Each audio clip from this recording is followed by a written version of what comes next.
일본이 진심으로 두려워하고 공포심을 느끼는 한국이 개발 중인 괴물무기 KAAV 상륙 전투차.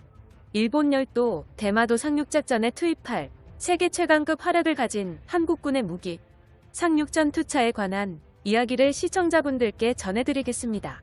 채널명 대고구려제국, 구독과 알림 설정 진심으로 감사드립니다. 2021년 한국은 일본의 해안 방어선을 분쇄시켜버리고 안전하게 보병이 상륙할 수 있게 중장갑 상륙 전투차를 개발하고 있습니다. 현재 개발이 진행 중인 한국산 상륙 전투차의 숨겨진 성능 더욱 자세하게 알려드리겠습니다.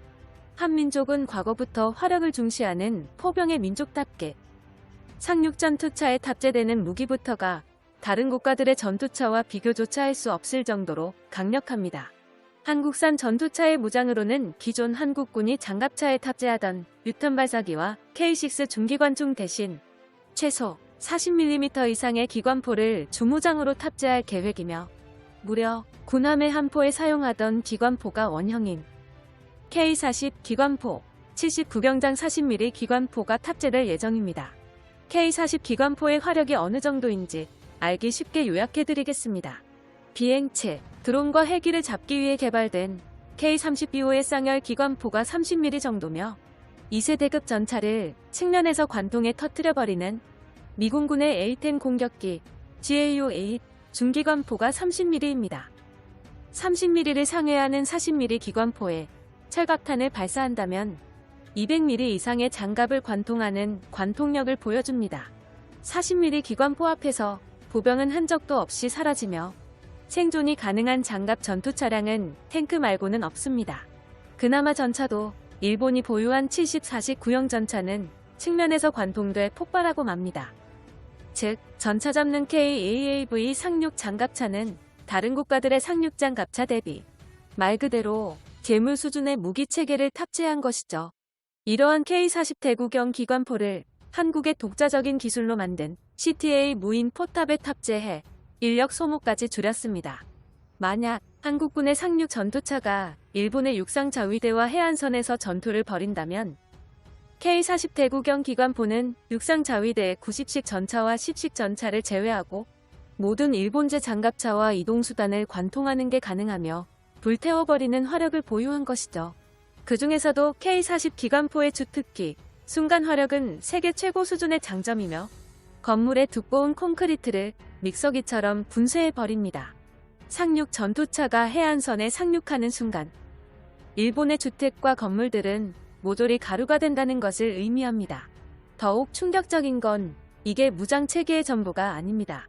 한국군 상륙 전투차에는 현궁 대전차 미사일이 탑재될 예정입니다.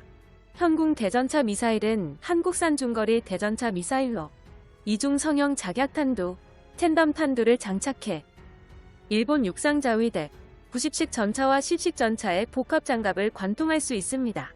해안선 상륙 전투에서 일본 전차마저도 위협할 수 있는 경지에 도달한 것이죠.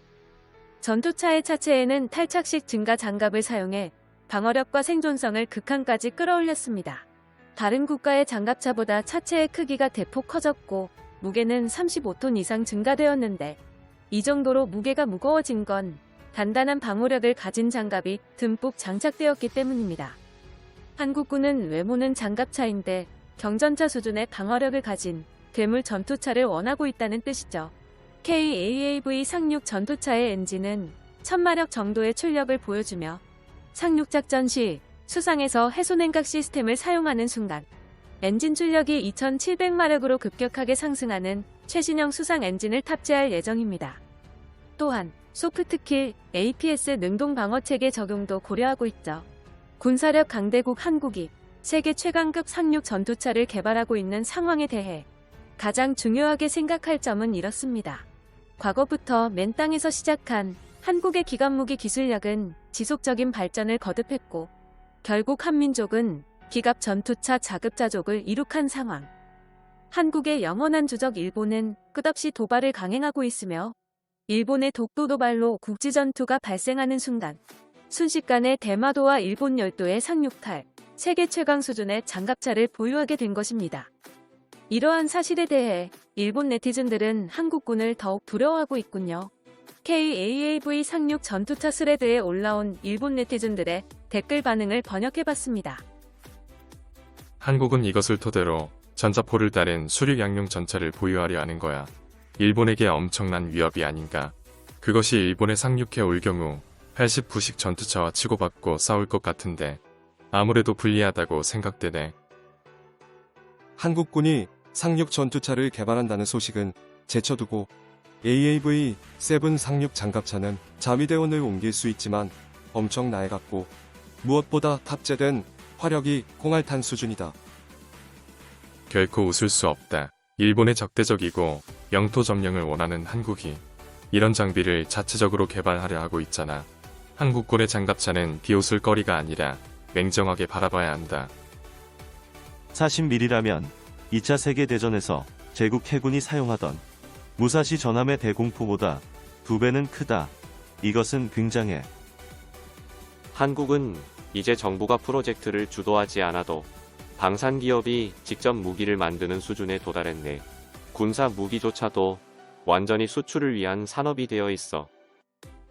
만드는 건 내 맘대로지만 수출 사업에는 거의 효과가 없을 거야. 이런 고성능의 상륙 장갑차를 원하는 나라는 절대 없고 상륙 장갑차를 원하는 일본은 한국산 따위 구매하지 않아 스스로 만들 수 있지. 2700마력짜리 디젤 엔진을 장갑차에 싣는 것은 어려워. 선박용 디젤 엔진을 개조한다면 만들 수는 있다고 생각합니다만 지상에 올라가서는 어떻게 될지 모르겠어. 두렵지 않아. 여전히 한국은 일본의 우승 재료라고 생각한다. 미국의 선진 기능들이 가득한 무기 플랜을 따라하다가 계속해서 실패하는 패턴이 반복되잖아. 상륙 장갑차도 K-11 소총처럼 천박한 결말이 보인다. 지금은 한국이 미군의 EFV 상륙 전투차 개발을 따라하고 있지만 어느 정도 기술 노하우를 쌓는 것은 무섭다고 생각한다. 또한 본격적으로 운용되면 대책을 마련해야 한다.